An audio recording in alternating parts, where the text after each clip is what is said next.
C'est magnifique ce que tu fais là, Hérade. Vous croyez? C'est ce que vous pensez sincèrement? Oui, Hérade. C'est très beau. Merci. Ce que vous me dites là me fait très plaisir. On ne sait jamais soi-même si ce que l'on fait est réussi ou non. On dirait que mes doigts et mon esprit œuvrent sans me demander mon avis. Me permettez-vous de vous poser une question? Bien sûr, Hérade. Savez-vous ce qu'il en adviendra de mon livre? Sera-t-il oublié? Ou aura-t-il toujours des liseurs? Des liseurs? Oui, Hérade. Dans un avenir encore lointain pour toi, de plus en plus de gens vont connaître Ortus, vont découvrir tes dessins avec le même émerveillement que moi, lire tes écrits. Et pourtant, ton livre n'échappera pas aux tourmentes de l'histoire. Que voulez-vous dire? Pendant très longtemps, il restera à l'abri ici, puis à Saverne, à la Chartreuse de Molsheim. Il traversera sans encombre une terrible guerre qui dura 30 ans, anéantissant toute l'Alsace. Oh! Et encore un événement que tu aurais beaucoup de mal à imaginer et qui avait nom révolution. Et puis les nations des deux rives du Rhin susciteront encore une nouvelle guerre et Ortus va périr dans les flammes. Oh non, ce n'est pas vrai. Si, Hérade. Mais rassure-toi, bien avant ce drame, des hommes passionnés par ton livre ont ressenti le besoin de faire en sorte que chacun ait ce livre en partage et donc se sont attachés à le copier. Monsieur, votre place n'est pas ici. Je vous prie de partir. Je comprends, ne m'en veuillez pas, mais c'est que Hérade est en train de créer ici et quelque chose de si exceptionnel que je n'ai pas pu m'empêcher. Monsieur, je vous en prie. Mais il n'a fait aucun mal. Ne pourrait-il pas encore me tenir compagnie? C'est étonnant ce qu'il m'a appris. Juste un peu. Non, Hérade. Il n'en est pas question. Ce monsieur sait très bien qu'il n'aurait jamais dû être là. Je vous remercie de votre compréhension.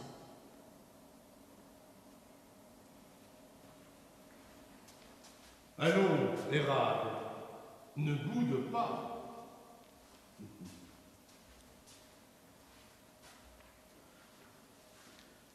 Regarde-moi ça, Olympe. C'est une vraie splendeur.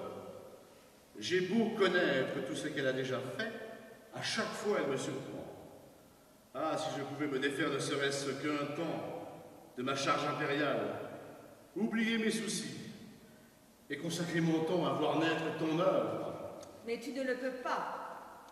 N'oublie pas que ce n'est pas Frédéric, mais l'empereur qui a permis aux Ortus de voir le jour. Que crois-tu m'apprendre? Déjà 8 ans que je porte cette charge qui m'écrase. 8 ans à s'astreindre à rétablir l'empire de Charlemagne dans toute sa puissance, dans toute sa gloire, à faire échec à l'ambition des papes qui rêvent de me voir plier le genou. Et 8 ans à deviner les poignards qui se cachent sous les sourires de ceux qui m'assurent de leur loyauté, à briser de misérables révoltes. Rome, c'est là que s'ancre le pouvoir. Si je n'ai pas le pouvoir à Rome, je n'ai que l'ombre du pouvoir. Moi, héritier de Charlemagne, que la loi divine a institué maître du Saint-Empire, romain, germanique. Le pape anglais n'a pu se mettre en travers de ma route. que l'enfer est son âme. Mais celui qui lui succède me paraît bien plus dangereux encore, sous ses airs doucereux. Le miel de ses paroles n'est là que pour en recouvrir le venin. Et pour l'orgueil, il te vaut. N'est-ce pas, Frédéric? Je me sens parfois si las, en Inde, qu'il me vient alors l'envie de jeter ma couronne dans leur rein. Mais je n'en ai pas le droit. Si je le faisais, il ne se passerait pas 3 jours avant de voir tous ces vautours se précipiter afin de se partager les dépouilles de l'Empire. Avec la bénédiction de Bandinelli. J'aurais dû le laisser tuer celui-là, au lieu de l'épargner. Mais il ne s'appelle plus Bandinelli, mais Alexandre III. Peu importe, il me faut retourner à Rome. Et pour commencer, réduire ces insolentes villes italiennes qui me barrent la route, dressées sur les ergots de leur risible liberté municipale. Il est temps, une fois pour toutes, qu'elle sache qui détient la seule et unique autorité. Gênes, Pavie, Brescia, Pise, Crémone et surtout Milan. On me rapporte qu'on y souffle sur les braises de l'Empire. Milan, c'est la tête du serpent. C'est là qu'il faudra frapper en premier. Je jure de prendre cette ville maudite, de la raser, de n'y laisser âme qui vive. Et mes guerriers jureront aux boules avec les têtes. Non, vous ne pouvez pas faire cela. Pourquoi une telle cruauté?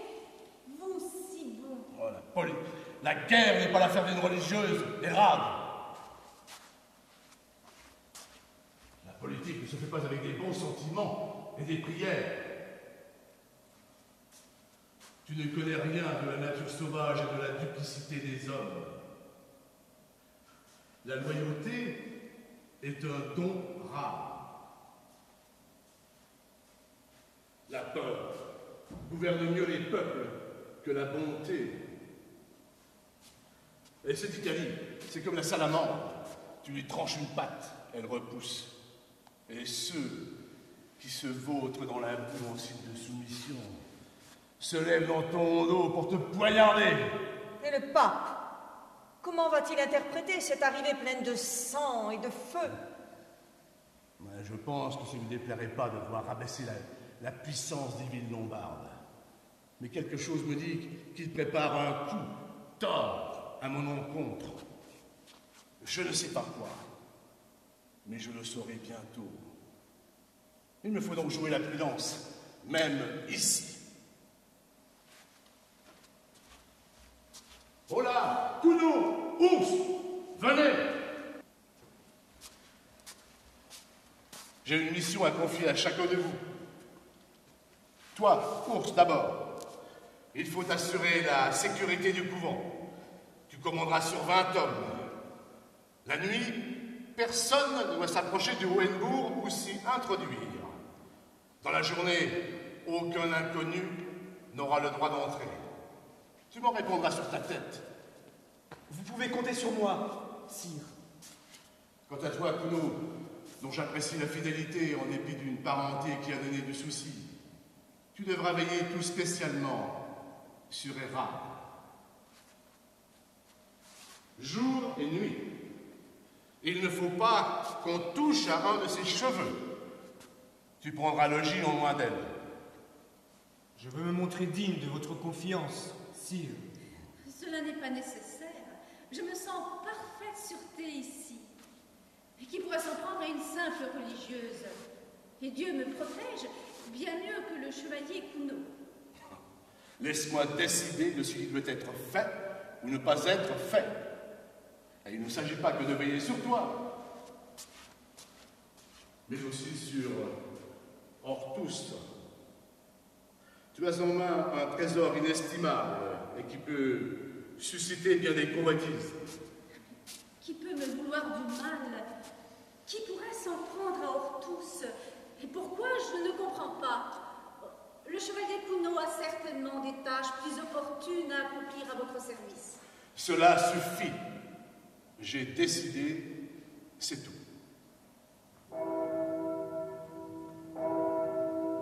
Frédéric, l'office nous appelle, et le couvent aspire à la paix après tes imprécations. Veux-tu bien nous laisser? Entendu. Mes passages vont être plus rares maintenant, car il me faut préparer la campagne d'Italie. Et chaque fois que je pourrai, je serai là. Que Dieu vous protège toutes, et tout particulièrement Héra.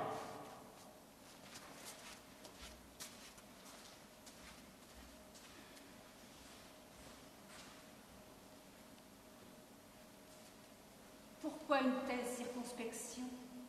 Quel danger peut-il nous menacer? Qui sait? N'oublie pas que le propre père de Frédéric a pillé et ruiné Hohenbourg, mais le fils a relevé ce que le père avait détruit. Il est donc de bon conseil. Et Frédéric sait mieux que nous ce qui s'oublie dans l'ombre, et souvent il le devine. Mais ne crains rien. Si Dieu t'a choisi pour donner hors tous au monde, il veille à ce que tu puisses mener ta mission à bien. Viens, l'office commence.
À vous regarder, cela paraît si facile.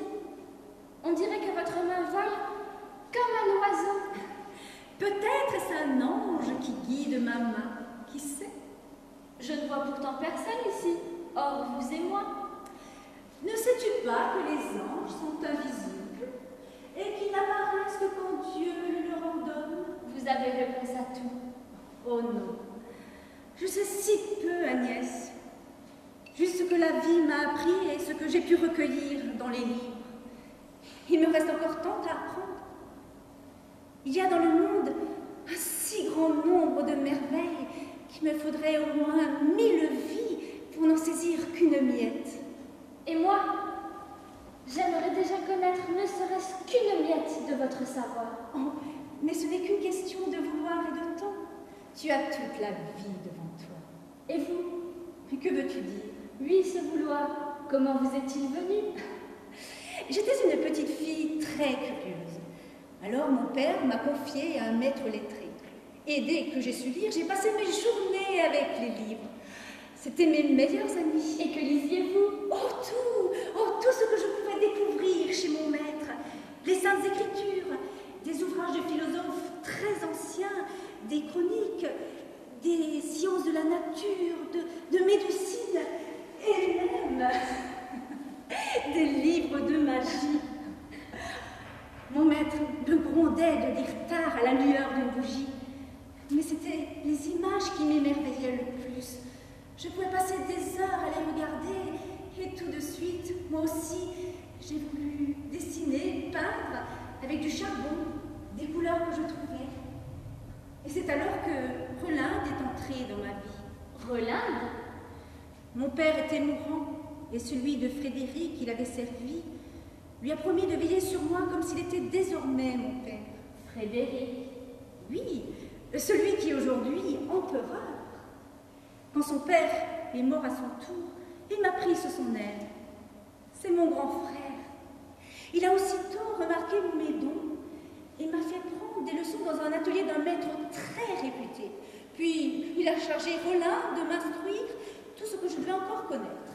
Et c'est alors que vous avez pris le voile? Non, bien plus tard. Oh. Cela aurait certes plu à Rolinde, mais Frédéric a dit « Hérade doit seul décider de son destin ». Je n'avais nulle envie de rentrer en religion. J'aimais trop ma petite vie pour m'imaginer cloîtrée pour toujours. Je voulais me marier, avoir des enfants, et je n'avais nul besoin de revêtir l'habit pour me sentir proche de Dieu, pour lui parler. Vous parliez à Dieu? Mais oui, je me cherchais à un endroit où j'étais sûre d'être seule, à part le chant des oiseaux qui m'accueillaient et les lézards qui se glissaient entre les pierres. Puis, je lui racontais tout ce que j'avais fait dans la journée et je lui demandais conseil. Mais Dieu voit tout ce que nous faisons. Cela ne fait rien. J'avais besoin de me confier et qui mieux que lui pouvait m'écouter. Cela faisait rire Hans. Il me disait, mais laisse donc Dieu en paix. Il a d'autres chats à fouetter. Hans? C'était mon amoureux. Nous nous sommes connus quand j'avais 12 ans. C'était mon unique compagnon de jeu. Il nous arrivait à courir dans la montagne, à travers bois, à cueillir des mûres et des noix, à pêcher des écrevisses dans les ruisseaux. Puis, nos sentiments sont devenus plus forts. Un jour, Hans m'a demandé si je voulais bien devenir sa femme. Je lui ai dit que je devais d'abord demander conseil. À qui? À l'empereur? Non, je voulais juste savoir ce que Dieu en pensait. Et? Bernard de Clairvaux prêchait une nouvelle croisade. Hans s'est croisé pour aller défendre Jérusalem, pour combattre les infidèles. Nous devions nous marier à son retour, mais il n'est jamais revenu. Un jour, un de ses compagnons m'a assuré l'avoir vu mortellement blessé dans une échauffourée. Et quand je n'ai plus eu une seule larme pour pleurer, j'ai dit adieu. Il n'y avait de place pour aucun autre homme dans mon cœur, sauf pour le Christ, et que je me mettais à son service. Oui, c'est Dieu qui m'a fait retrouver la paix du cœur, qui m'a donné la force tout entière de me consacrer à ce livre des savoirs que j'ai appelé Hortus Deliciarum, le jardin des délices. C'est une mission admirable. Je vous envie d'avoir pu concevoir une pareille œuvre. Oh, sans le soutien de Frédéric et de Rolinde, il n'en aurait rien été. Rolinde m'a tout de suite encouragée dès que je lui en ai parlé. Et Frédéric s'est aussitôt épris de ma proposition et m'a apporté tout son appui, avec l'ardeur dont lui seul est capable. Oh. Je parle et il me reste encore tant à faire. Veux-tu me laisser maintenant, Agnès?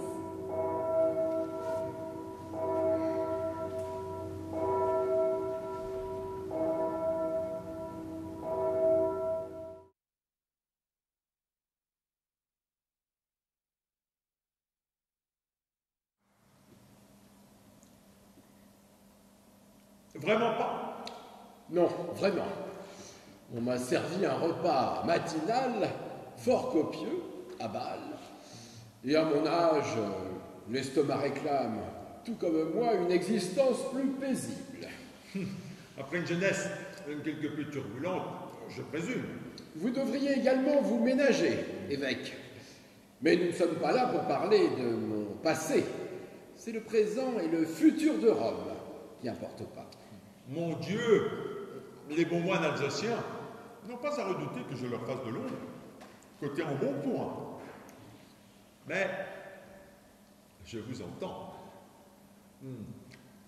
Si Alexandre III a délégué à Strasbourg un légat aussi éminent que vous, ce n'est pas pour me conter par le menu les dernières nouvelles romaines, n'est-ce pas? vous êtes dans le vrai, évêque.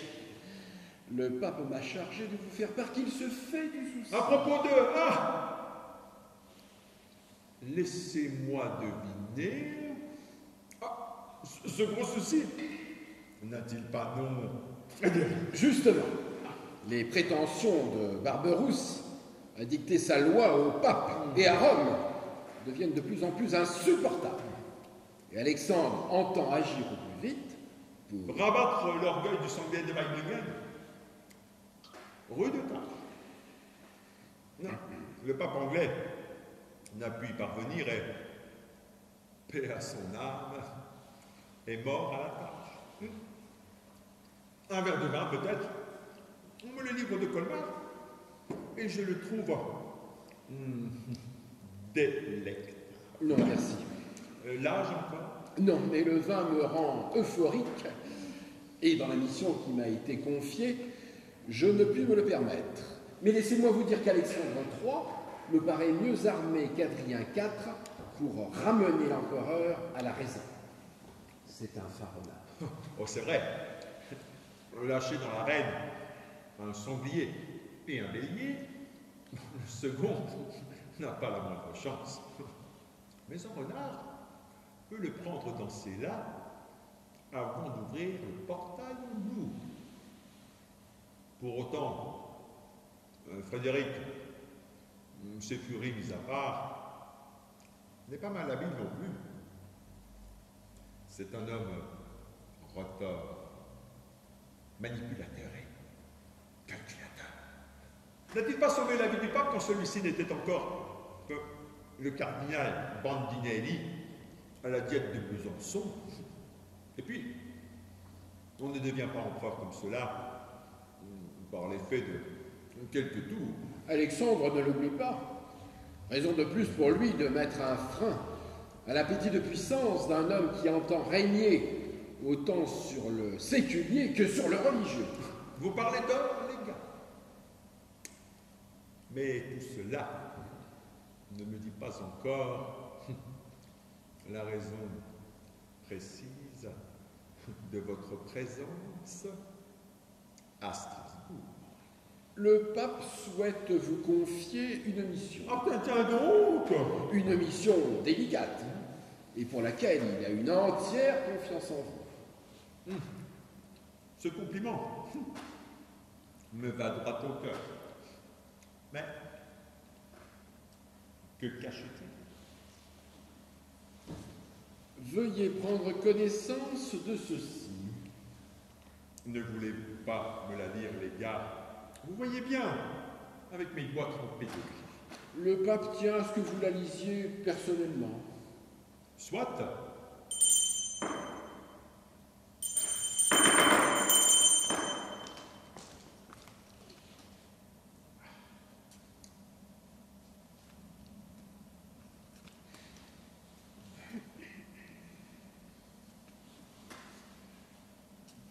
Voyons.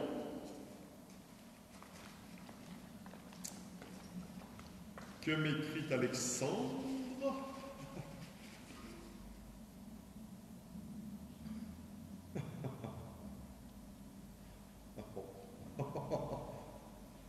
Le très sympa souhaite-t-il ma mort prématurée? Pas du tout. Il est convaincu que vous allez brillamment mener cette mission à bien. Oh, le pape est trop bon. Et si je dis non? Vous ne pouvez pas dire non. Votre avenir en dépend. Une fois jeté dans une geôle impériale, voire même expédié dans l'autre monde, mon avenir romain ne sera plus ma préoccupation principale. Allons donc, l'empereur n'est pas fou.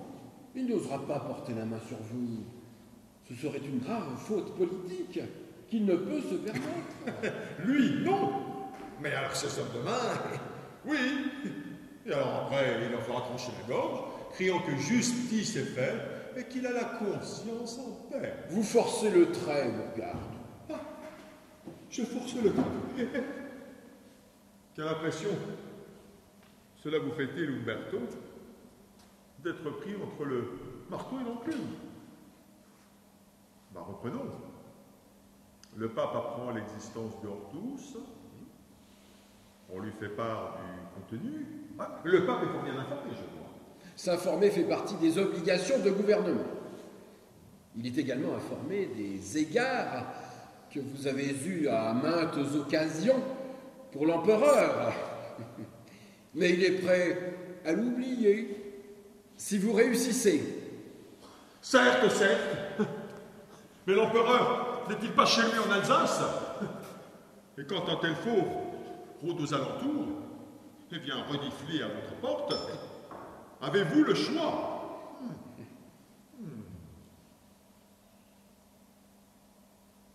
À propos, j'ai pu voir, sur l'invitation de Frédéric, quelques feuilles de cet ouvrage. Une œuvre remarquable. Alexandre a raison d'estimer qu'une telle œuvre, entre les mains de Barberousse, pourra faire office d'arme dans son bras de fer avec la papauté. Et c'est à moi de convaincre Hérade de quitter Weinbourg, un monastère impérial, ne l'oublions pas, et fort bien gardé, pour venir terminer le tout à Rome, sous l'aile bienveillante du pape. Et en cas de refus, de faire en sorte qu'il arrive un accident à Hortus, comme s'il n'avait jamais existé. De quelle façon donc Umberto, avec un joli incendié du couvent? Mais voyons, Bourgard, vous savez bien que le pape n'approuve pas des méthodes aussi brutales. Comment alors, cher Umberto? Je suis sûr que vous trouverez une excellente solution. Mais sans aller jusque-là, je suis convaincu que les arguments qui persuaderont Hérade de se mettre sous la protection du pape ne vous manqueront pas. Détrompez-vous. Je suis prêt à parier mon éventuel pourpre cardinalice que c'est un nom ferme et définitif que j'entendrai de sa bouche. Oh, j'allais oublier. L'office du soir. Vous me pardonnerez. Mais je dois mettre un point final à notre conversation. Le service de Dieu prime. Mais j'y pense. Pourquoi n'iriez-vous pas, vous, votre visite à Hérade? On vous sait expert en persuasion. Je ne suis qu'un homme d'ici, un peu trop direct, rustique, alors que vous, Romain jusqu'à la moelle, rien ne saurait vous résister. Et puis, je suis sûr que la curiosité vous assaille. Découvrir notre Hérade et cet objet de merveille qu'est son Hortus. Pensez-y, Umberto. Vous avez toute la nuit pour cela. Et la nuit porte conseil, n'est-ce pas?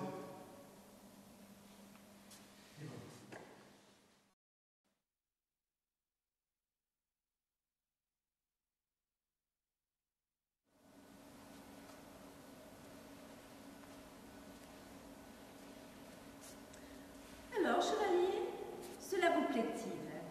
Je suis comme sous un charme. Votre don tient du miracle. Qui ne pourrait vous envier? Voyons, chevalier, vous perdez la raison. Dieu seul et ses saints peuvent faire des miracles, pas moi. Mon don, c'est le Très-Haut qui me l'a accordé, et je ne suis que son humble servante. Qui que ce soit qui vous l'ait accordé, moi, je n'y vois qu'œuvre de beauté, née d'une femme d'une beauté accomplie. Tout en vous n'est que perfection. Ma beauté, ma perfection, pardonnez-moi, mais vous vous moquez. Vous êtes en folie. La seule beauté que je cherche, c'est celle de l'âme, et non d'une parure ou d'une figure gracieuse. Non, Hérade. Vous ne pouvez pas voiler ce que mes yeux voient. Vos attraits ne me laissent plus en paix. Depuis que je suis près de vous, mes yeux ne peuvent plus se détacher de votre visage. Chaque nuit, vous illuminez mes rêves. Et quand je pense à vous, mon cœur se met à bondir dans ma poitrine tel un cheval fougueux. Et le sang qui coule dans mes veines devient si brûlant que je défaille. Chevalier, vous vous oubliez. Ce n'est pas à une femme de votre monde que vous vous adressez. Une religieuse n'a d'autre amour que Dieu. Pourtant, il n'en a pas été ainsi toujours. Et il y a peu encore, on a pu voir des religieuses réunir l'amour terrestre et l'amour divin en une heureuse alliance. De même des clercs n'ont pas été insensibles au feu de la passion et à l'union des âmes et des corps, sans pour autant renoncer à leur vocation. Abélard, Héloïse. Je ne suis pas Héloïse, et vous n'êtes pas Abélard. Je ne vous souhaite pas son sort. Auriez-vous oublié que les temps ont changé? Mais gardez donc vos ardeurs pour les demoiselles de ce monde qui ne demandent qu'à y répondre. Ce n'est pas auprès de moi que vous trouverez le bonheur espéré. Mais aucune ne vous ressemble, et le respect frivole m'afflige. Je vous aime, Hérade, comme je n'ai jamais aimé. Vous êtes la seule que je désire épouser. Mon père est un seigneur puissant. Il a des domaines, et j'ai des biens plus qu'il n'en faut. Pourquoi ne pas abandonner votre habit de religieuse, redécouvrir les plaisirs du monde, être la châtelaine adulée de Ringelstein, et vous pourrez vous y consacrer à votre gré, Hortus Deliciarum. Hérade, mon aimé. Oh, que Dieu me pardonne de vous avoir frappé.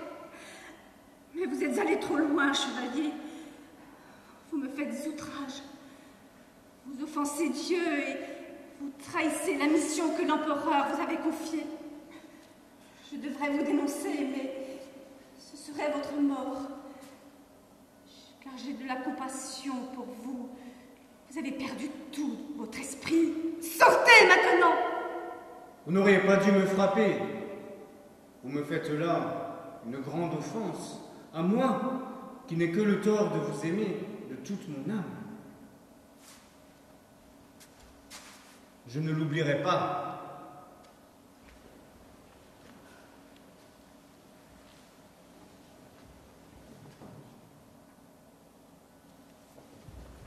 Que s'est-il passé?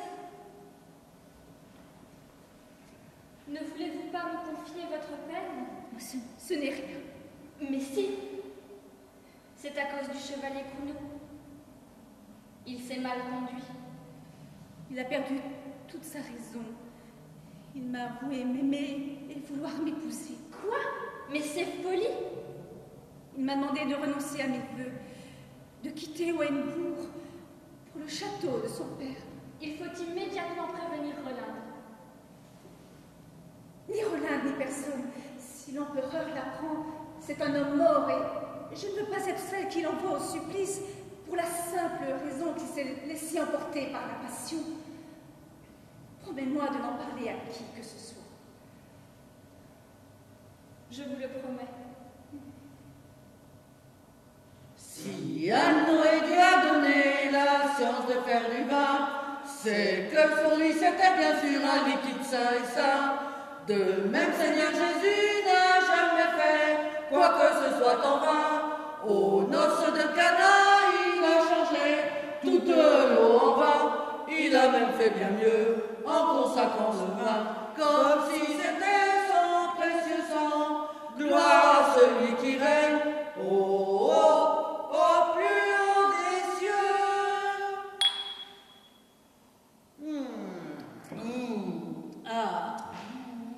Encore un petit verre, Gertrude? Ah, ce n'est pas de refus. Ce va être trop bon pour se languir tout seul dans la cruche.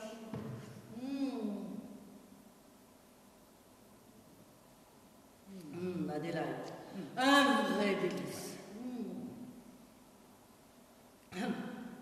La vie conventuelle est rude, mais elle a aussi du bon. À qui le dis-tu? Reprendrais-tu aussi une petite tranche de larme?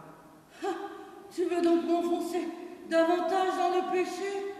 Un jour maigre, et pourtant ce fumait. Comment résister? Le Seigneur fermera un œil. J'ai surtout peur qu'il ne se passe le nez.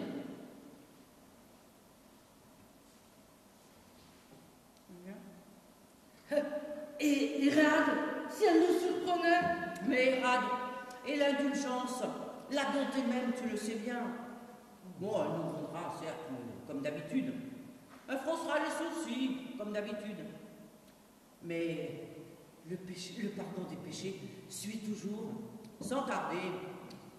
Ah, il vaut mieux que je m'arrête.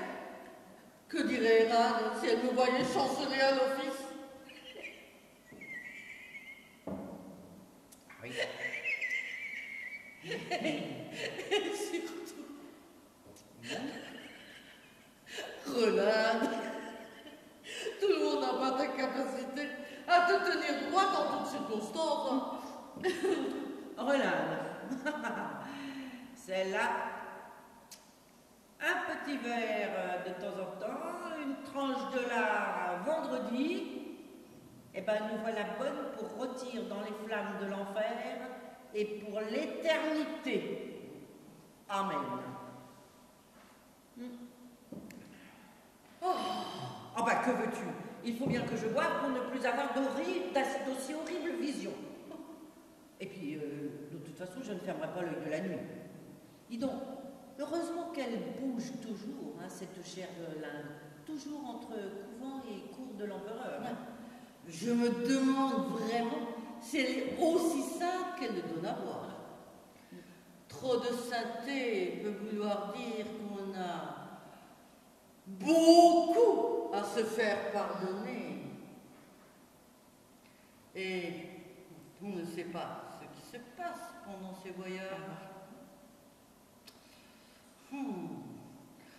Après tout, verse-moi encore du vin. Je ne suis plus un mauvais prêtre. Et si jamais je sens que je suis fâchée avec la sienne quand sonne l'office, tu diras à Irad que j'ai pris froid et que j'ai dû valider. Voilà une commission qu'il n'est plus nécessaire de faire. Et pour aujourd'hui, je suis persuadée que vous avez assez bu, toutes les deux. Quant à l'abbesse Rolinde, il ne se passe rien pendant ces voyages. Rien qui puisse exciter vos langues de vipère. Mais très chère sœur... Voyons, Irad. Oui, je connais par cœur la chanson que vous allez une fois de plus me servir avec une conviction désarmante. Sans compter celle que je viens d'entendre. Pardon, Irad. Oui, nous sommes retombés dans le péché, mais à tout péché, miséricorde. Point ne faut tirer sur la miséricorde. Elle finirait par se rompre.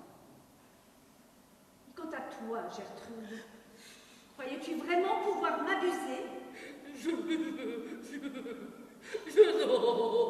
Oh, cela suffit. Crois-tu m'attendrir avec un torrent de larmes? Mais cela ne m'explique pas comment cette cruche et ce lard sont arrivés entre vos mains. Va me chercher la sœur Thurière. Vous êtes la honte du couvent. Pourtant, vous n'êtes plus des petites jeunettes. Vous devriez avoir plus de raison dans la tête. Et vous connaissez les règles qui s'imposent à notre ordre.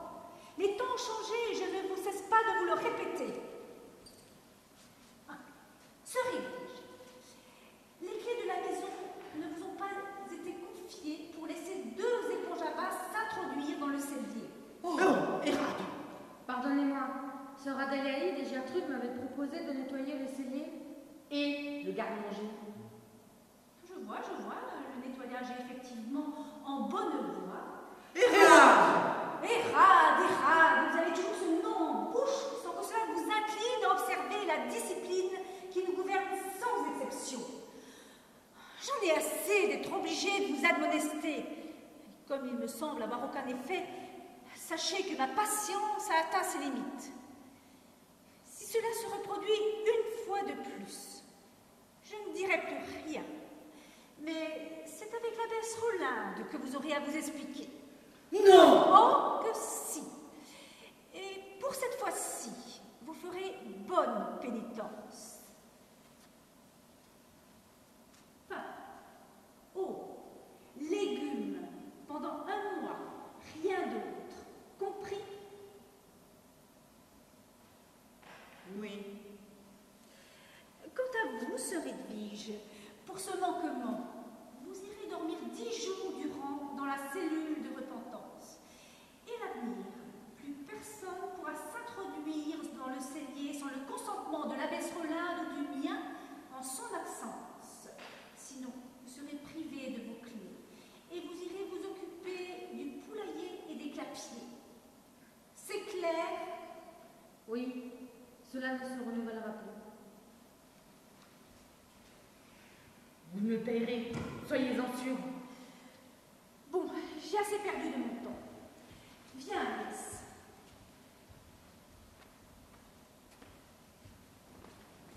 Érade a raison. Vous devriez être rouge de honte. Quel opprobre pour le Hohenbourg qu'à se vautrer ainsi dans le vice. Dans le vice? Ah, non mais ai-je bien entendu?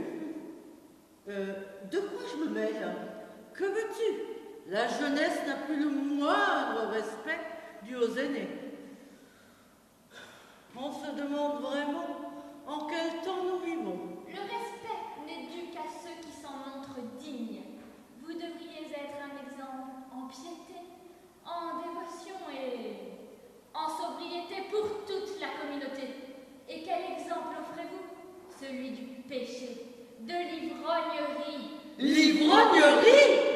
Pour 2 petits godets, juste de quoi apaiser le feu de ma gorge desséchée. Et le vin, comme toute la création, n'est-ce pas œuvre de Dieu et donc bon? N'est-ce pas, Adélaïde? Oh oui, mais le diable en a fait son instrument pour jeter le trouble dans le cœur et la tête des hommes. Seigneur, que ne faut-il pas entendre? Doudou, Gertrude, la fillette n'a pas toute sa raison. Demoiselle Agnès, vous êtes ici pour recevoir des leçons, pas pour en donner. Oh oui, des leçons qui me conduisent sur le chemin de la connaissance et du savoir de la grâce divine, pas sur celui qui me conduit tout droit en enfer. Eh bien, elle sait déjà mordre avec un lan, la jeune Falkenberg. Elle me fait penser à Rolinde lorsque nous sommes revenus au Hohenbourg. Oui, 10 fois le tour du monastère, juste vêtu d'une chemise et pieds nus dans la neige, tout en récitant des mea culpa. C'était, disait-elle, faire acte de contrition, afin d'éloigner le démon et ses séductions de notre corps. Et de notre âme. Et puis, Érade était venue, en cachette, avec une bassine d'eau chaude pour réchauffer nos pieds glacés. Et un bol de lait brûlant. Elle a toujours eu du cœur, Érade. Elle nous pardonnera une fois encore. Cette fois-ci, ça m'étonnerait. Elle ne me paraissait pas très encline à faire preuve d'indulgence. Je crois qu'il vaudrait mieux qu'on se fasse oublier quelque temps.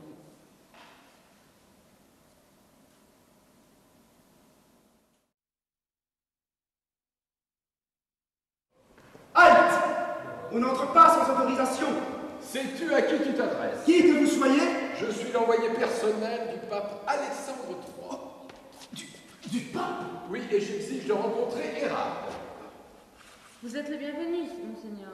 Umberto Galeazzi, légat de sa sainteté. Mais l'abbesse Rolinde n'est pas là et hors de sa présence. Tais-toi donc. N'as-tu donc pas compris que c'est le pape qui l'envoie? Cours chercher Hérode et dis-lui de venir sans tarder. Ce n'est pas la peine. C'est moi qui irai la rejoindre. Dis de moi.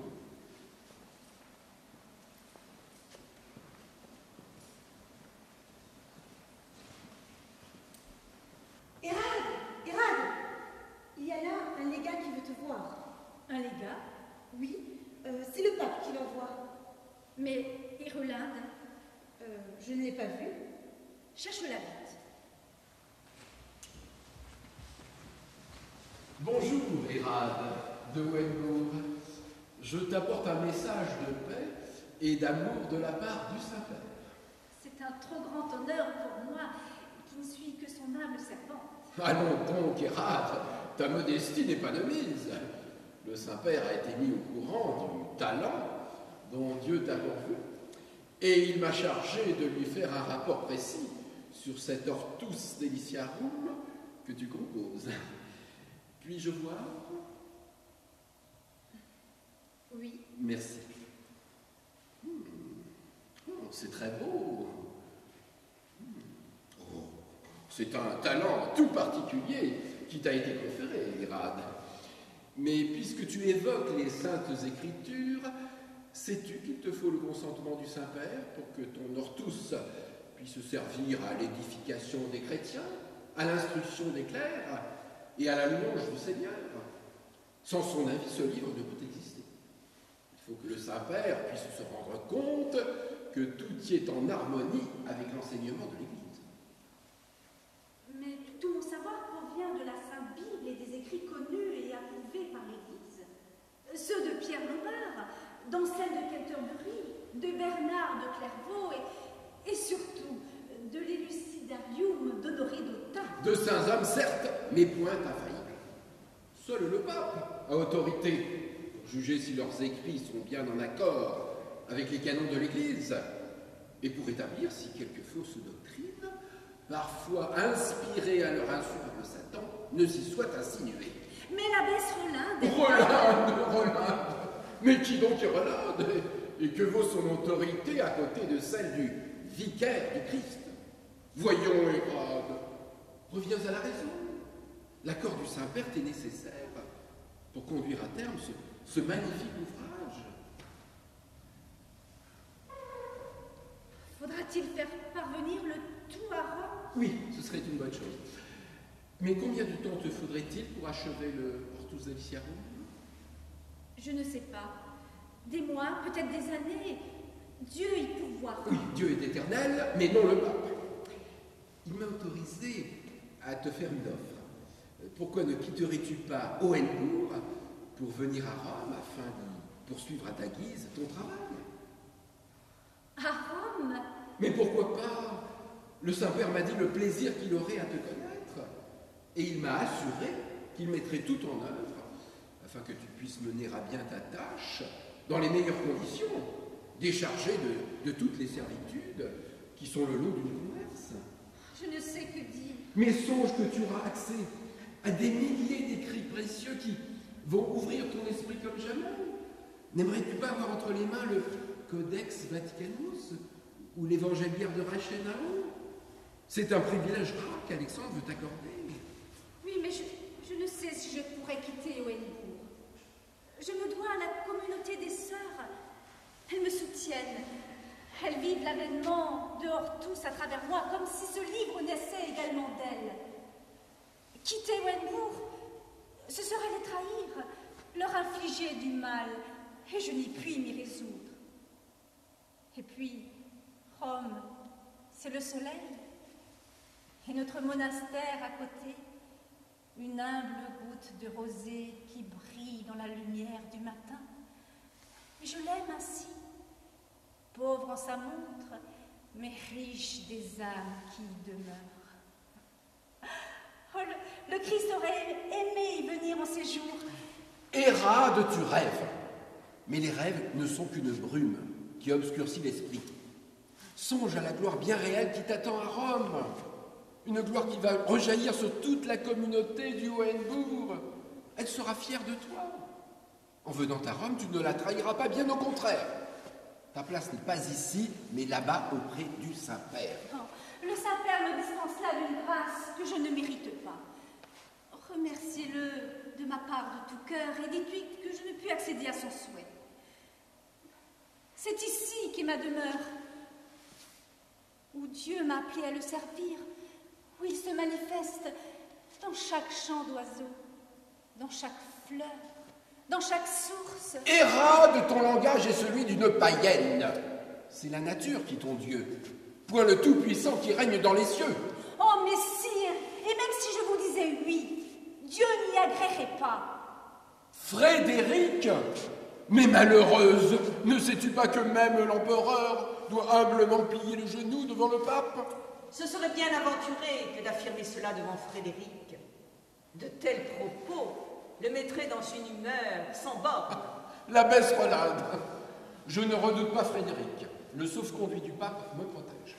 Je crains que cela n'arrête pas le bras de l'empereur. Ses humeurs ne s'encombrent pas de ce qu'il tient pour vain. Daignez sa volonté d'être l'égal du pape devant Dieu, et vous serez balayé comme fétu de paille. Tous les gars que vous êtes. Ce n'est pas le légat qui se tient devant vous, Rolande, mais le pape, puisque je le représente.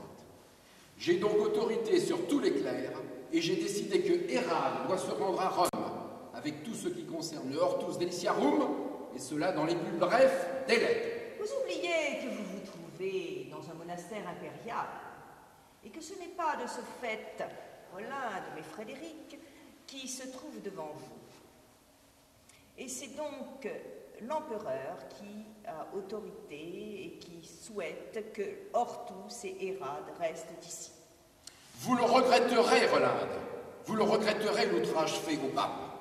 Vous oubliez-vous qu'en tant que vicaire du Christ, il incarne en son essence terrestre. C'est donc le crucifié qui est offensé ici, dans sa propre maison.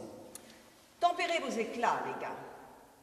La colère ne fait-elle pas partie des 7 péchés capitaux?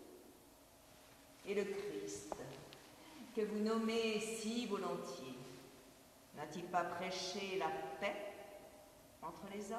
Vous, Rolande, c'est un autre péché qui vous a saisi, l'orgueil. Eh bien, soit. Je transmettrai votre requête à l'empereur. Je reviendrai, Rolande, et soyez sûr que l'Église aura toujours le dessus sur les pouvoirs temporels. Pas besoin de m'accompagner, je connais le chemin.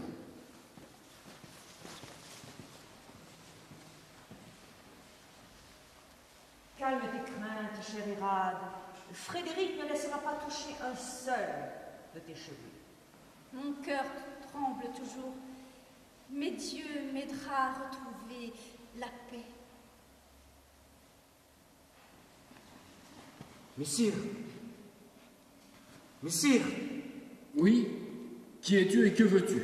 Kuno de Ringolstein, chevalier, et je veux servir l'Église de toutes mes forces. Et comment donc, chevalier? J'occupe la chambre qui jouxte l'atelier d'Hérade, et le vent a porté à ma fenêtre les paroles que vous avez échangées. Ah oui, le vent. Et que fais-tu ici dans un monastère de femmes? L'empereur m'a chargé de veiller sur Hérade et le Hortus Deliciarum. Tiens, et comment penses-tu à leur servir l'Église? Ne souhaitez-vous pas voir le livre en possession de l'Église? Certes, et alors? Je peux faire en sorte que le souhait devienne réalité. Ou, si ce n'est possible, de faire disparaître le manuscrit pour toujours. La première solution convient mieux que la seconde. Quelles que soient les raisons qui te guident, et que je ne veux pas connaître, m'apporter tout Hortus, et cela le moment venu, te vaudrait une riche récompense et la protection du Saint-Père. Et si tu sens le souffle de l'empereur sur tes talons, je te trouverai à Rome une charge digne de toi. Vous me comblez, messire. Quant à mes raisons m'appartiennent. Sachez seulement qu'humilier un chevalier ne peut rester impuni. Va maintenant, on pourrait nous surprendre.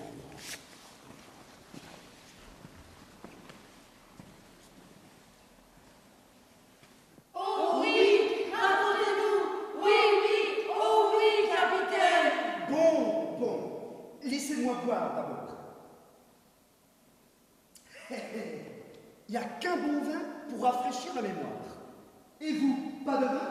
Nous, c'est interdit, sauf à l'Eucharistie et lors des grandes fêtes religieuses. Et alors, juste un godet. Une religieuse ne peut s'adonner au vice de l'ivrognerie, n'est-ce pas, Adélaïde? Tu as tout à fait raison. Eh bien, ce serait une abomination. En voilà une bonne nouvelle. Oh, mais arrêtez enfin!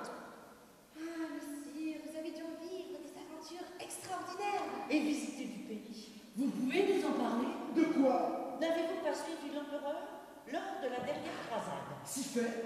Et alors, C'était comment?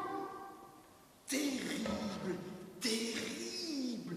Il nous a d'abord fallu traverser des montagnes si hautes qu'elles touchaient le ciel, longer des abîmes où des milliers de brigands nous attendaient embusqués. S'ils attrapaient l'un de nous, ils lui coupaient la langue et les oreilles. Puis, ils lui tranchaient la plante des pieds et le faisaient danser sur des charbons ardents. Je crois que je défaille.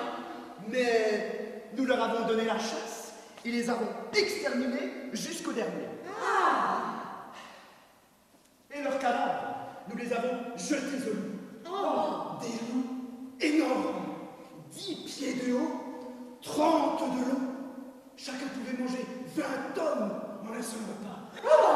Mais vous deviez être saisi d'effroi. Moi? Tu veux rire, Finette? J'en ai tué 3 avec ma hache, 3 coups, 3 loups. Même que j'ai ramené leur peau. On peut les voir. Je les ai laissés chez ma mère. D'ailleurs, on devait affronter des bêtes plus terribles encore. Une nuit, au pays des infidèles, je quitte ma tente pour prendre l'air. Et qu'est-ce que je vois devant moi? Quoi? Un lion énorme, avec des dents comme ça. Il me fixe d'un regard à glacer les tripes. Il ouvre sa gueule. Je manque d'étouffer tant son souffle est puant. Mais de ma main droite, je lui saisis la crinière. Et de la gauche, je lui enfonce ma dague à travers la gueule et le frappe droit au cœur. Et il tombe mort sur le coup. Quelle audace. Et ces infidèles? Je n'avais jamais rien vu de pareil de ma vie. C'était comme une nuée de sauterelles qui fondaient sur nous en poussant des cris horribles. Il en venait de tous les côtés. La plaine était couverte d'hommes et de chevaux soulevant la poussière. On aurait dit une tempête. Et leurs armes étincelaient dans le soleil comme des milliers d'éclairs. Il y en avait bien 100 000. Tout autre que nous aurait perdu courage et pris la fuite. Mais nous les attendions de pied ferme. Et la bataille a fait rage. Les hommes et les chevaux avaient du sang jusqu'aux genoux. quelle horreur! On en tuait par milliers. Le sol était couvert de cadavres. Mais plus on en tuait, et plus il en arrivait de ces démons d'infidèles. Un guerrier, un vrai géant, se rue sur moi. Je lui brise les culs, ouvre le lombaire, tranche la poitrine et rompt les os. Et de ma lance, lui jette son âme damnée dehors. Un autre survient, venant ici, un guerrier plus terrible encore. Je lui brise le haut, tranche la coiffe, le visage, et le tronc jusqu'à la fourchure. Passe l'épée à travers la selle, l'échine et le corps de son destrier. Et voilà l'homme et le cheval tombés par moitié de chaque côté. Ce combat m'a donné soif. C'est prodigieux. Dieu combattait à vos côtés. Certes, le capitaine n'a que trop parlé. Ces récits ne sont pas utiles à votre édification, mes sœurs. Veuillez regagner au logis. Quant à vous, capitaine, j'aimerais que vous vous absteniez de mettre leur esprit en émoi. Elles ont besoin de prières et de lecture qui portent à la piété et à la vertu. De rien d'autre. Merci d'en tenir compte.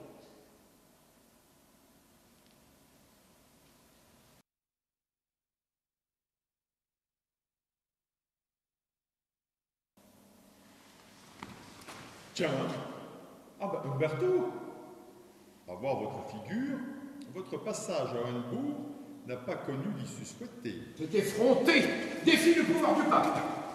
Effronté? Disons plutôt sincère. Elle dit les choses comme elle les sent et n'a que faire des côtés les romains. Alors, vous allez retourner gros gens comme devant et compter au Saint-Père votre piteux séjour en Alsace? Que non. Je n'ai pas l'habitude d'abandonner la partie si facilement. Je n'ai pas perdu tout mon temps au Oenbourg. Et ce que j'ai pu voir me donne le moyen de tirer un trait définitif sur Ortus si Hérade ne se plie pas à la volonté du pape. Qu'avez-vous donc vu, Umberto? Suffisamment pour envoyer au bûcher une partie de l'ouvrage. Et s'il le faut, il y a là de quoi citer Hérade devant la justice ecclésiastique pour hérésie. Vous vous moquez, je présume. Il n'y a rien de ce que j'ai pu voir qui puisse provoquer les foudres de l'Église. Vous allez pouvoir vous en rendre compte par vous-même. Pourquoi? Parce que je vais retourner au Oenbourg et que vous allez m'accompagner. Je n'en vois pas l'utilité. Moi si. À deux, nous serons à même de faire entendre raison à cet entêté. Cela paraît difficile. Je ne peux pas prendre ouvertement parti contre l'empereur. Cela suffit, Bourgard. J'en ai assez de vous voir tergiverser. Il vous faut choisir votre camp. Celui qui n'est pas pour le pape et contre le pape. Entendu. Vous me mettez dans une position impossible.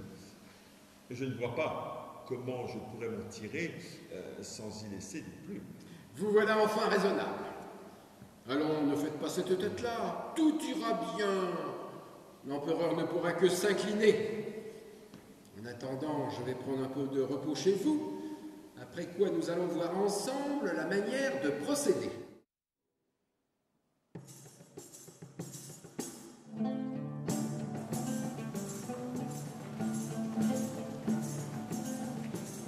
Sois la bienvenue, de garde. As-tu fait mon voyage?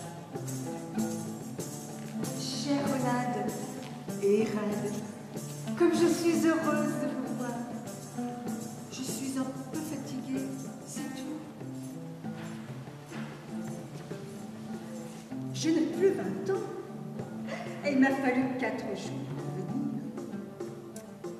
Aspire, ils ont voulu me garder, tellement ils étaient heureux de me voir arriver. Mais je leur ai dit que je me réjouissais trop de vous voir toutes les deux pour rester. Quel bonheur de vous accueillir au Oenbourg. Vos écrits font que vous êtes toujours présente ici. Des guides si précieux sur mon chemin. Ma chère Hérade, on me donne souvent de tes nouvelles et ce ne sont que des éloges. Moi, je suis impatiente de vous revoir. Eh bien, viens. Volontiers. Peux-tu veiller à ce qu'on donne à manger à mes musiciens? Tout a été prévu. Veuillez prendre place. On prendra soin de vous dans un instant.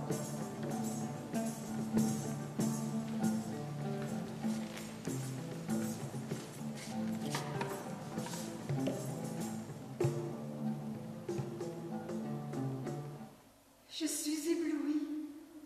Oh, que de dons t'ont été accordés. Si peu en regard des vôtres. Hérade a raison.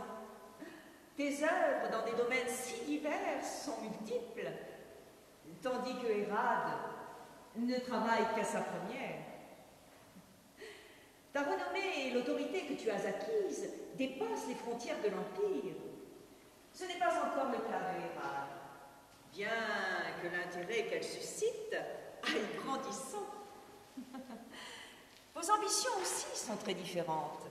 Toi, tu embrasses tout l'univers connu, le cosmos, les sphères célestes et terrestres, l'homme dans son essence tant spirituelle que corporelle, la nature, la théologie, la médecine, l'harmonie des sons.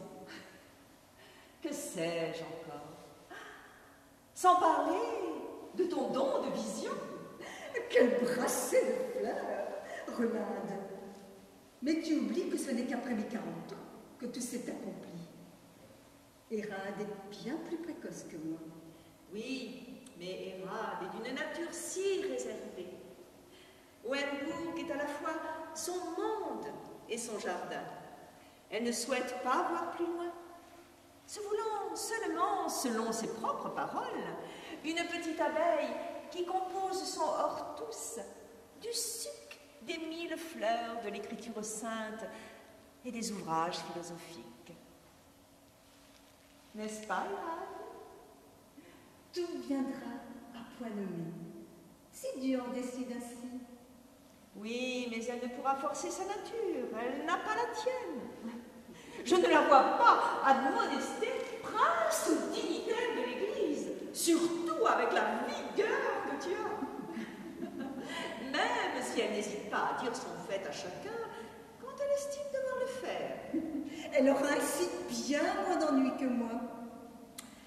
Nous avons eu écho de la lettre que tu as adressée au clergé de Cologne. Elle n'a pas dû plaire. C'est vrai qu'ils n'ont pas dû aimer que je leur dise que ce n'est pas vers Dieu qu'ils portent leur regard, mais vers leur propre personne et leurs occupations, et qu'ils jugent de tout selon leur bon plaisir. Que veux-tu quand je vois des clercs se soucier davantage des biens terrestres que des écritures saintes? Je ne peux rester muette. Que Dieu me pardonne ce péché véniel. Mais j'ai alors la plume ou la langue qui me démange. Tu aurais également tiré les oreilles à Frédéric. Oui, oui, mais avec beaucoup d'amour. Il a eu en partage tant de qualités. Mais il ne sait pas garder la mesure dans ce qu'il entreprend. Il cache le meilleur par ses excès. Comment va-t-il, au fait? Très bien. C'est-à-dire qu'il prépare une nouvelle guerre en Italie. Et qu'il aimerait bien voir le pape bouillir en enfer. Cela me peine. Car il est bien le plus grand et le plus avisé prince que nous ayons eu depuis Charlemagne. Tu obtiens une finesse de couleur que dans mon atelier on n'a jamais su trouver. Merci. Que ce soit vous qui me le disiez me remplit d'une joie immense. Et au sein de l'Église, on te querelle toujours? Oui, les débats se poursuivent, parfois vifs, mais le plus souvent apaisés. Le surnom d'Écharde dans la chaire de l'Église s'entend moins. Souviens-toi, quand j'ai eu le malheur d'affirmer que l'esprit des femmes est égal à celui des hommes, on aurait cru que toute l'Église était prise de convulsions. C'est tout juste si on ne m'a pas brûlée comme hérétique. Mais la femme est un être inférieur. Cela a été de tout temps une vérité théologale. C'est l'œuvre de l'ignorance. L'étude, hélas, n'est pas souci majeur chez nombre de clercs. Quand je tente d'expliquer que Dieu a conçu la création, le cosmos, telle une œuvre de perfection, d'harmonie, un tout où Dieu est à la fois feu, vie, esprit, qu'il est ce monde et en ce monde, comme ce monde est en Dieu, qu'il est en chaque être, en chaque créature, même la plus petite, en chaque élément qui nous entoure, les pierres, les arbres, les sons, et que chaque être, chaque créature, chaque élément est en lui. Eh bien, cela se heurte à la dureté des crânes. On me regarde au milieu comme une bête curieuse, ou au pire, on soutient que je veux ressusciter le culte de la nature, ou autre pratique païenne. C'était bien pire lorsque tu avais révélé tes visions. C'est vrai. On commençait à murmurer que ces visions ne pouvaient tenir de l'Esprit Saint, mais sûrement de la sorcellerie, ou bien d'une magie.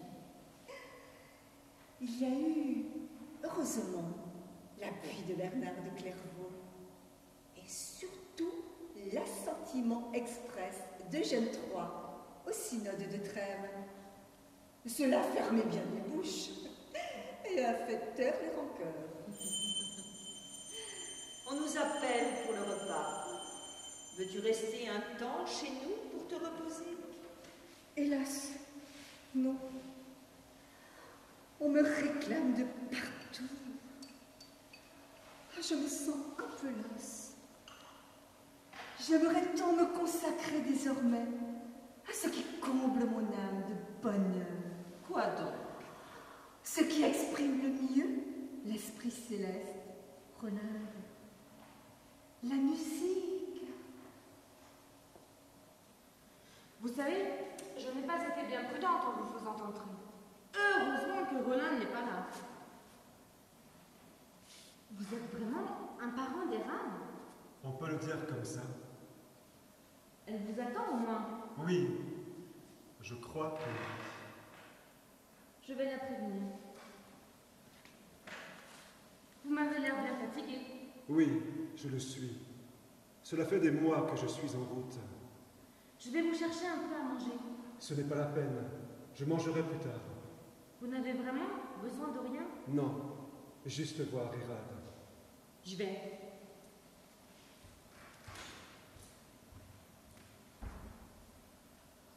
Hérade, il y a là quelqu'un pour toi. Qui? Il n'a pas dit son nom. Juste qu'il était ton parent. Mon parent? Mais qui cela peut-il bien être? Il a aussi dit que c'était très important. Entendu. Laisse-moi maintenant. Tu n'as pas peur que... Non.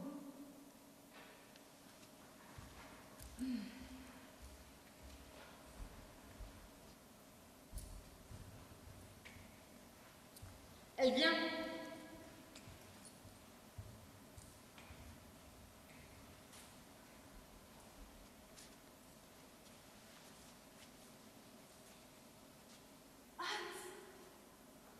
Est-ce toi, Hans? Oui, Hérade, c'est moi. Hans, c'est bien toi. Je te croyais mort. La mort est passée tout près, mais elle m'a oublié. Oh, Dieu soit loué. Que c'est étrange de te voir avec cet habit. Étrange? L'image est restée vive en moi. C'était celle d'Hérade, le jour de mon départ. Je m'en souviens comme si c'était hier. J'ai changé, Hans. Toi aussi, tu as changé. Le temps a fait son œuvre. Ce n'est pas cela. Te retrouver ainsi.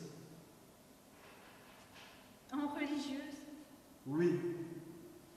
Jamais en toutes ces années, il n'y a eu de jour où tu étais présente. Tu étais l'unique raison de ne pas m'abandonner à la mort, alors qu'elle se penchait déjà sur moi, de m'accrocher de toutes mes forces à la vie. Oui, à chaque instant, je portais en moi l'espoir de te retrouver, de renouer le fil que cette abominable guerre avait rompu, de pouvoir enfin te serrer dans mes bras et oublier. oublier toutes ces années perdues, toutes ces souffrances. Chaque pas qui me rapprochait de toi était comme une renaissance, un retour à la lumière du jour. Mon pauvre Hans. Comment je peux être si sot? Comment je peux imaginer que tu allais m'attendre après tant d'années? Attendre? Oui, je t'ai attendu, Hans, pendant si longtemps. Mais sais-tu seulement ce que c'est que d'attendre pour une femme? Passer chaque jour que Dieu fait à scruter la route pour voir si l'homme que l'on aime est de retour et sauf.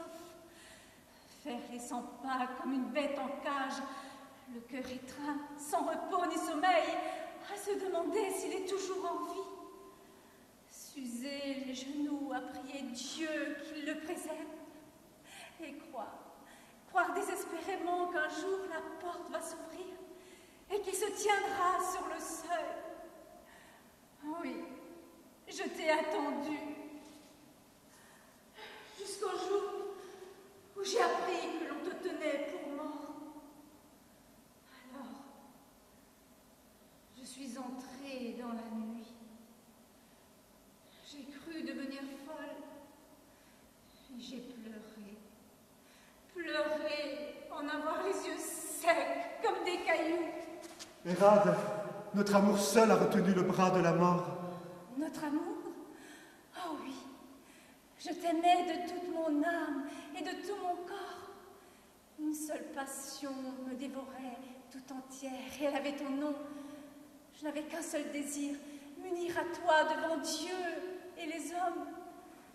Mais dans le souvenir, ce bonheur vit toujours. Mais devais-je aimer à mort avec l'atroce douleur qui chaque fois se réveille? Mais je suis vivant, Hérade. J'ai choisi la vie, notre vie.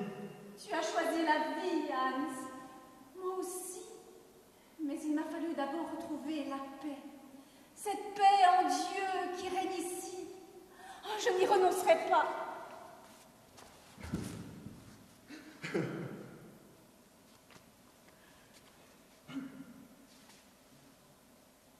Tu avais fait ton choix, Hans. Pouvais-je faire moins?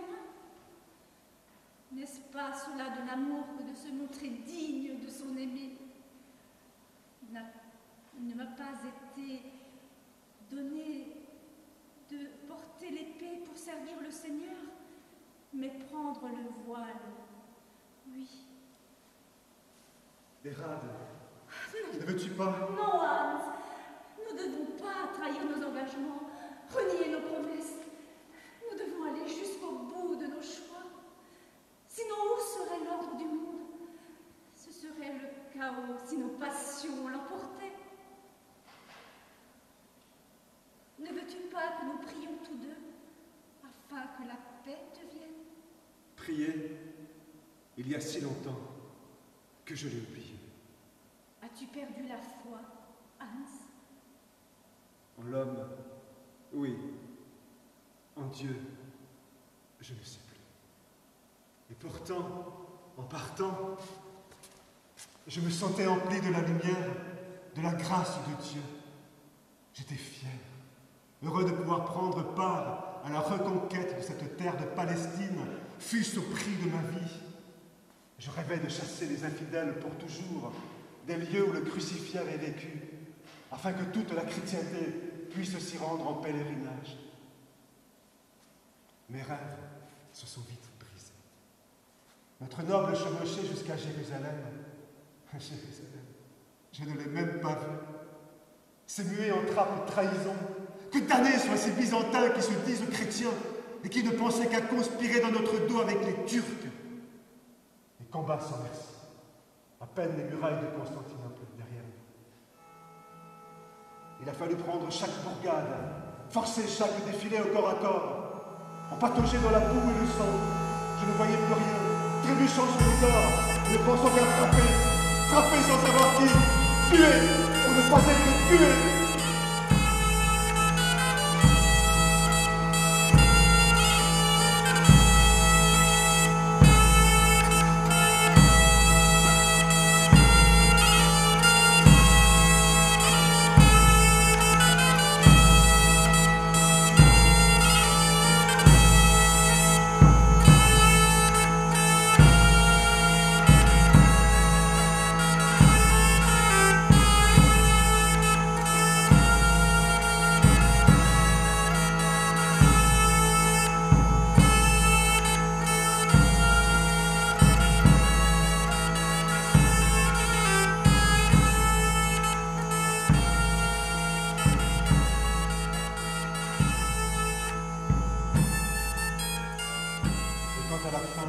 l'ennemi lâchait prise.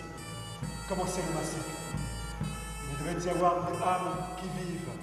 Il fallait achever tout blessé, exterminer tout vivant, enfants, femmes, vieillards, mettre le feu à la moindre masure. Tel était l'ordre. Derrière nous ne restait que mort et ruine. Toi aussi, Hans? Non, jamais je n'ai pu. Et comme un lâche, je me cachais chaque fois, sans avoir le courage de m'y opposer. Tu agis selon ton cœur. Dieu t'en sera gré. Il apporte consolation à qui le demande. Consolation? Quelle consolation? Quand dans ma tête résonne encore, nuit et jour, sans jamais de cesse, les cris d'enfants qu'on embroche sous les lances, de femmes que l'on viole avant de les éventrer, les râles d'agonie de tous ceux que l'on tuait, pour l'unique raison qu'ils ne servaient pas le même Dieu que nous. Mais il est là pour nous tous. Je l'ai imploré, comme l'enfant implore le père de lui montrer la route à prendre. J'aurais voulu qu'il me prenne par la main et me guide en attendant la mort comme on attend la délivrance. Et c'est celui que j'étais venu détruire qui m'a rappelé à la vie, me faisant soigner, m'accueillant chez lui dans sa demeure à Damas, comme si j'étais son fils et non son prisonnier. C'est là que j'ai failli oublier, ou que j'ai voulu oublier qui j'étais. Et toujours, ton sourire surgissait de ma nuit, tes doigts venaient caresser mon visage. Un jour, j'ai tout confié à celui qui n'était plus mon geôlier, mais un être cher, et il m'a dit, va, je te rends ta liberté. Va où te guide ton cœur. Hans, comme je voudrais apaiser cette peine infinie qui t'afflige.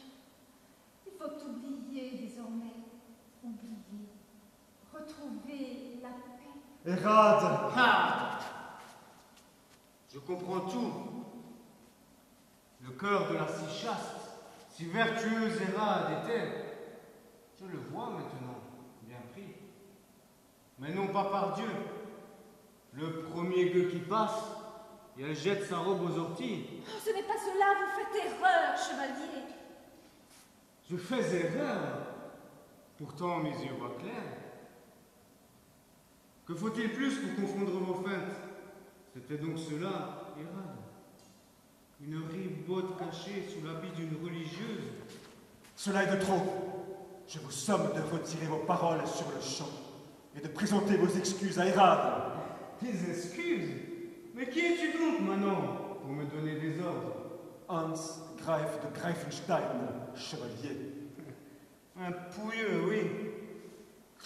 Disparais, ou tu es un homme mort. Je vous le répète, retirez vos paroles.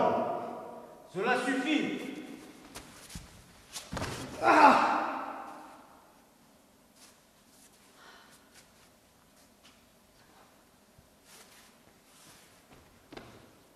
Pose cette arme, ou il en va de ta vie.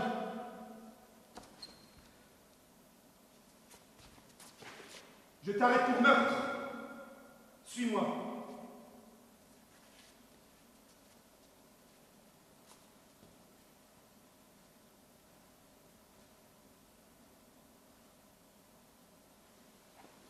Place! Place! Place au légat du pape! Qu'on fasse venir Hérade sur l'heure, je l'exige.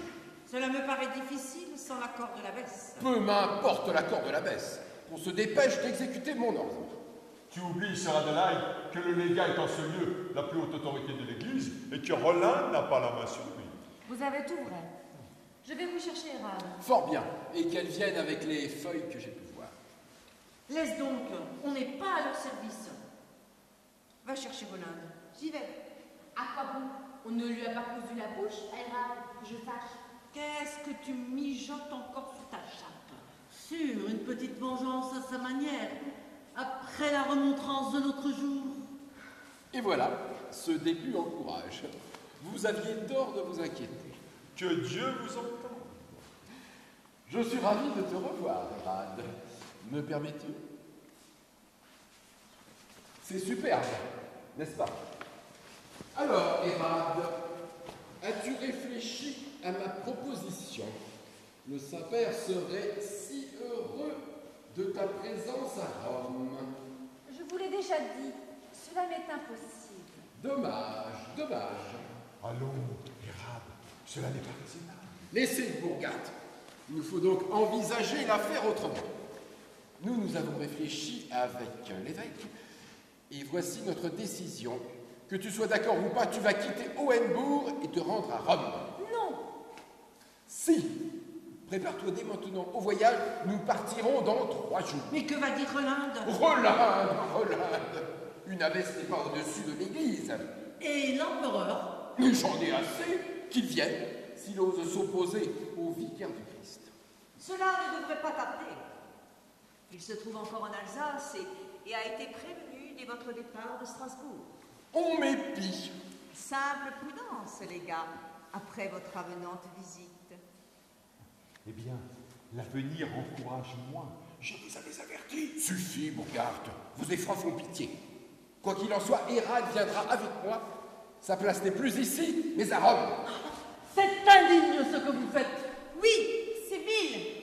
Et on ne vous laissera pas faire. Tais-toi donc, elle n'a qu'à se défendre elle-même. Du calme, mes sœurs, je vous en prie.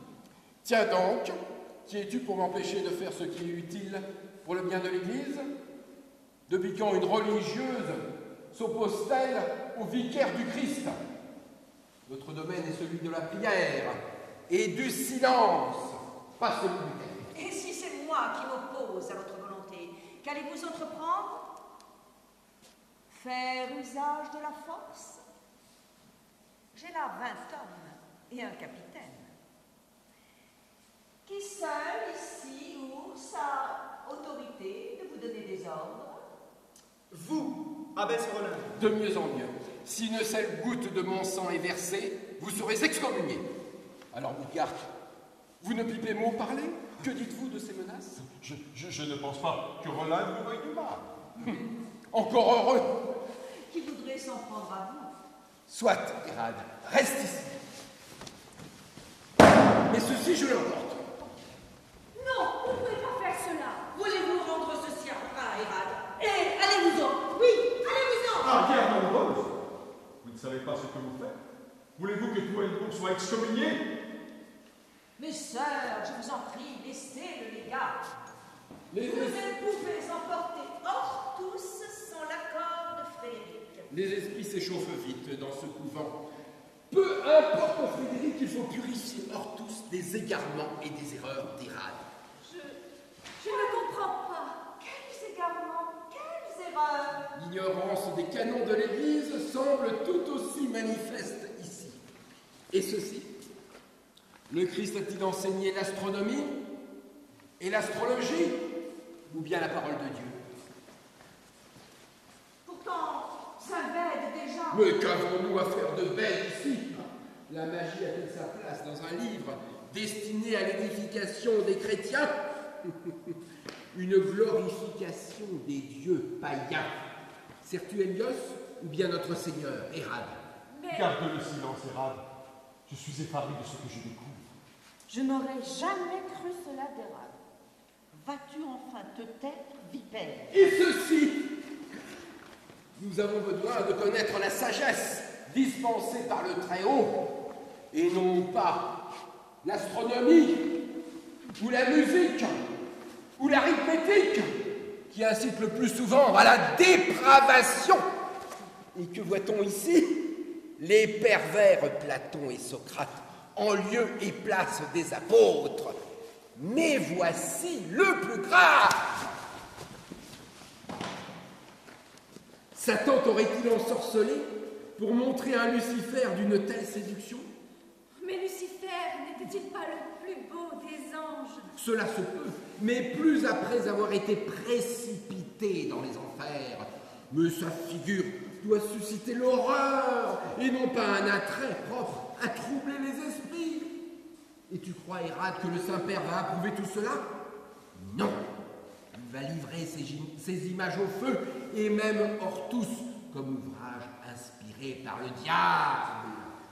Et toi, petite malheureuse, c'est au tribunal ecclésiastique que tu auras à répondre. Tu ne serais pas la première religieuse à expier tes péchés sur un bûcher. À genoux, Hérade, demande pardon pour éviter le pire. Qu'est-ce que c'est que ce tumulte? Le légat veut brûler Hérade. Oui, il l'accuse de faire œuvre de diable. Hérade est victime d'une terrible injustice. Sauvez-la. Oui, sauvez-la. Rolinde, délivre-moi de cette volière. Mes sœurs, je vous en prie, allez prier pour Hérade. Elle a besoin que Dieu lui vienne en aide.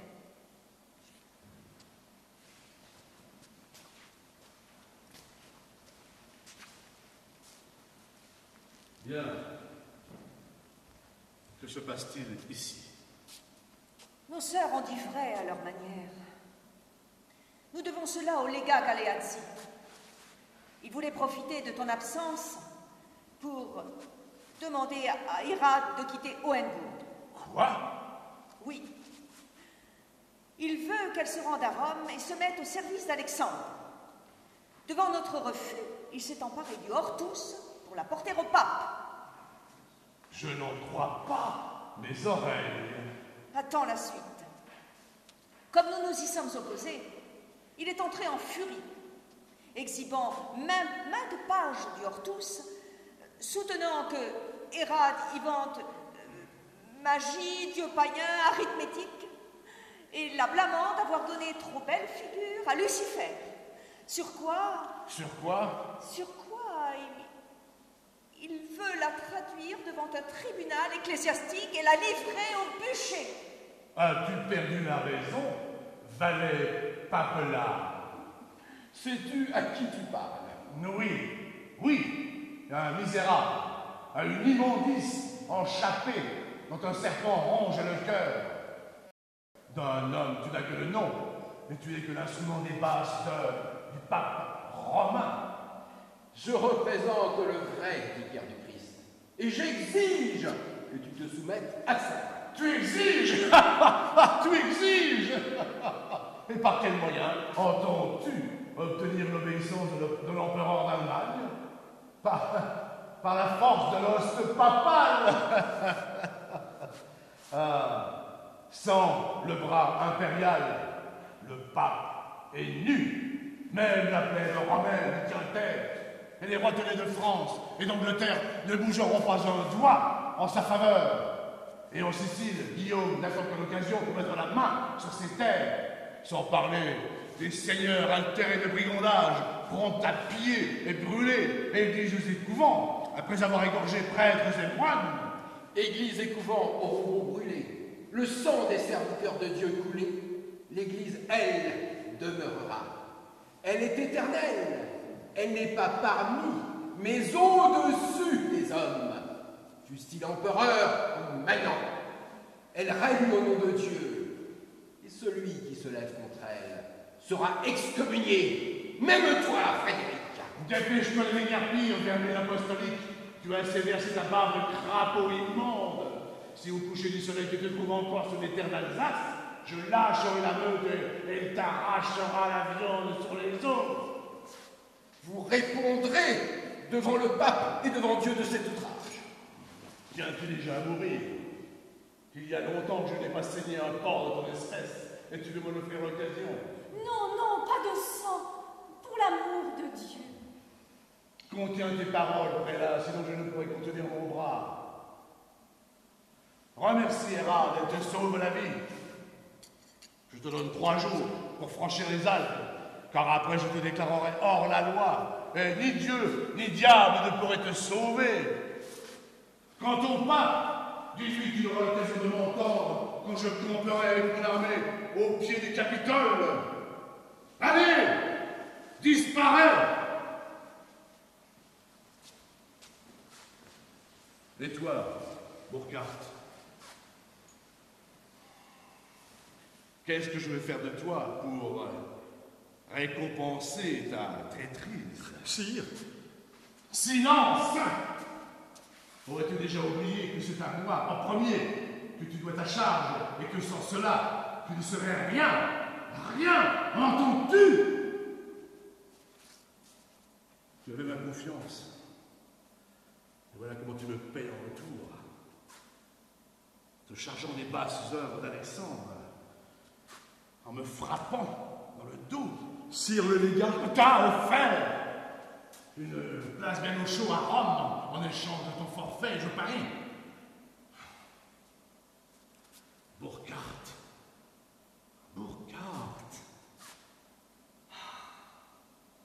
Qu'est-ce que je vais faire de toi? Trancher la tête.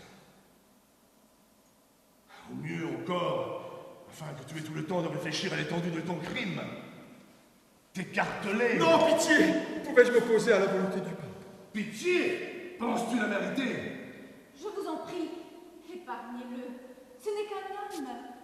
Ce monde ne cesse de verser du sang. Dieu vous sera gré de votre miséricorde. Hérode a raison. Et mettre à feu et mettre à mort un homme qui a ramené la paix en Alsace ne pourrait être utile au moment même où tu t'apprêtes à reprendre la guerre en Italie.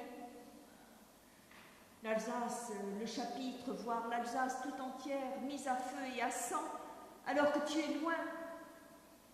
Tu n'as pas que des amis dans le duché. Et ce serait là une bonne raison de te nuire. Je ne le sais que trop. Ah, tu as de la chance, évêque, d'avoir d'aussi bons avocats. Alors relève-toi et cesse de geindre sur ton sort. Tu as mon pardon pour cette fois-ci. Mais au prochain faux pas, tu pourras célébrer ton propre requiem. Est-ce que tu m'as compris? Oui, sire.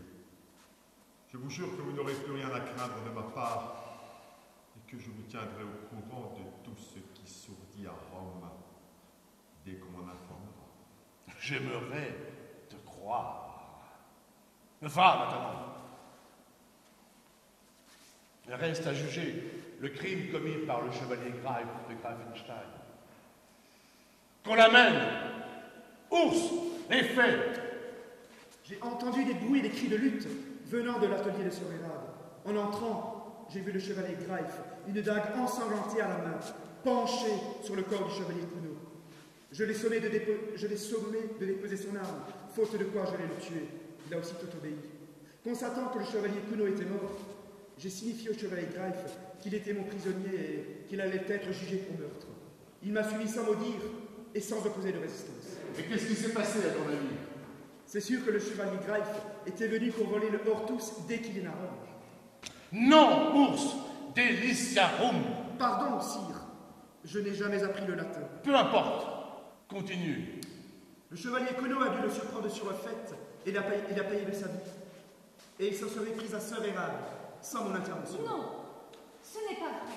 Hérade, tu auras droit à la parole quand je te la donnerai. Qu'as-tu à dire? Tu sais qu'il n'y a qu'une seule peine pour le meurtre d'un chevalier, la mort. Je le sais et l'accepte. Mais j'implore votre magnanimité pour que vous entendiez le récit de la bouche d'Hérade. Soit.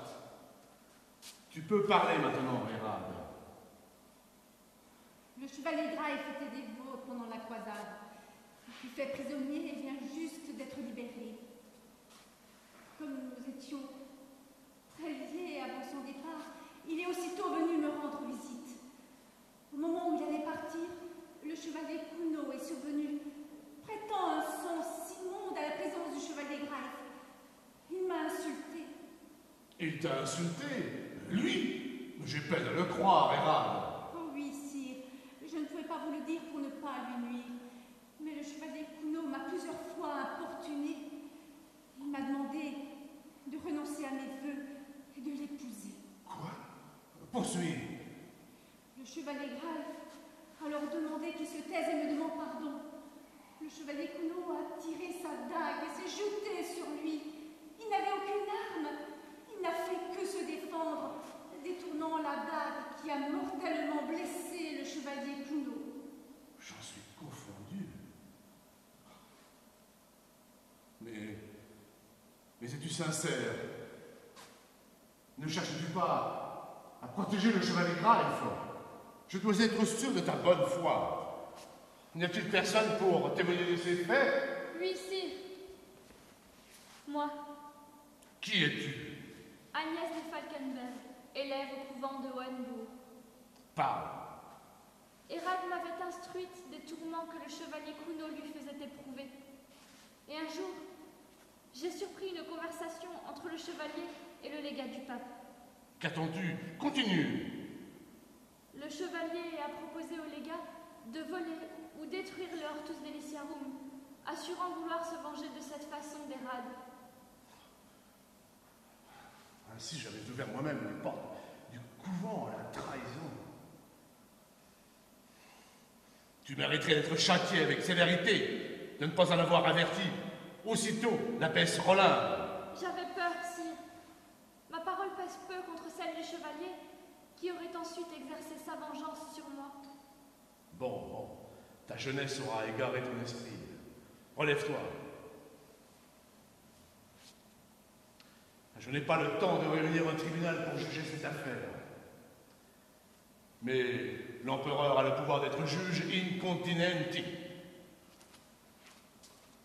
En toute bonne justice, je te déclare lavé du meurtre du chevalier Cuno et te rends ta liberté avec tes titres et tous tes droits. Je rends grâce à votre générosité, sire. C'est bon, c'est bon. Qu'as-tu l'intention de faire maintenant, chevalier? De me retirer de ce monde auquel plus rien ne m'attache, sire, et de suivre la route que me tracera Dieu. Tu oublies, chevalier, que ton service est d'abord dû à ton empereur. Et j'ai une autre mission à te confier, et que Dieu ne peut considérer qu'avec bienveillance. Le chevalier Cuno est mort en traître qu'il a été. Il me faut le suppléer par un homme sur qui je peux compter à toute heure. Dès ce moment, tu as la charge de veiller et de protéger Hérade, et bien sûr, Hortus Deliciarum. Tu en répondras de ta vie. Sire! Je le veux, chevalier grave. Quand cette mission sera achevée, tu pourras te faire moine à ton gré. Bien. Il est temps de passer à notre tâche dont l'urgence est manifeste. Que chacun reprenne ses occupations. Non, pas toi, Hérade. J'ai encore à te parler.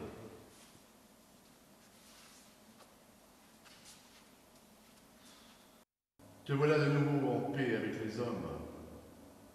Pour la paix en Dieu, je ne me fais pas de soucis pour toi. Dans peu de temps, je vais reprendre la route d'Italie avec mon armée. Et ne sais quand je te reverrai. Peut-être jamais, si le sort n'est contraire. Il te reste à achever dans la sérénité la tâche que Dieu t'a confiée en t'accordant des dons si grands.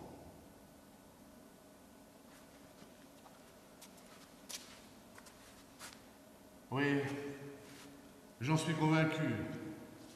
Hortus sera la lumière qui éclairera le chemin du genre humain dans les temps futurs. Adieu, Hérade.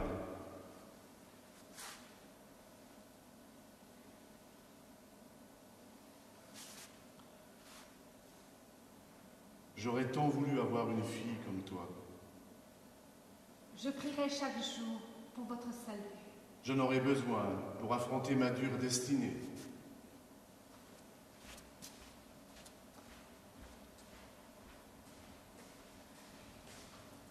Je suis heureuse de vous revoir. Moi aussi, Hérade. Te voilà enfin apaisé. Et tu vas pouvoir te consacrer à Hortus tout entière. Oui, vous ne pouvez pas vous imaginer combien mon cœur est en joie. Et Hans? Hans, pouvais-je imaginer de meilleurs défenseurs, de meilleurs amis? C'est le plus beau cadeau que le ciel ait pu m'offrir. Hérade, Hérade, ta place n'est pas là-bas. Viens, j'ai à te parler. Mon temps court à sa fin, et bientôt Dieu va m'appeler à lui. Il te faudra alors revêtir les habits d'abbesse.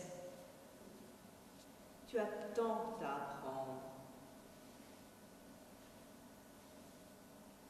Que Dieu vous garde. Toi aussi.